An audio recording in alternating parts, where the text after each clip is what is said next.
Welcome. If you're having trouble logging into Telegram, you're not alone. Many users face this issue from time to time. In this video, I'll guide you through the updated steps to fix the Telegram not logging in problem. Let's get started. 1. Check your internet connection. Ensure you have a stable internet connection. Try switching between Wi-Fi and mobile data to see if that helps.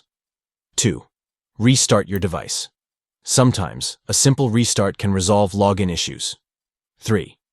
Clear cache and data. Go to Settings. Apps. Telegram.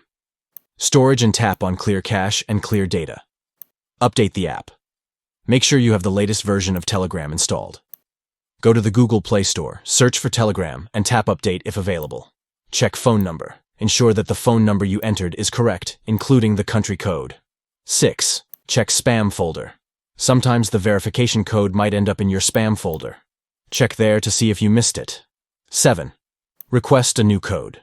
If you didn't receive the verification code, request a new one and make sure your phone has good reception. 8. Check Telegram server status. Visit websites like Down Detector to check if there are any ongoing issues with Telegram servers. 9. Exceeding login attempts. If you've tried logging in too many times, you might be temporarily blocked. Wait for a while and try again. 10. Contact Telegram support. If none of the above steps work, you can reach out to Telegram support for further assistance. Thank you for watching. I hope these steps will help you log back into your Telegram account smoothly.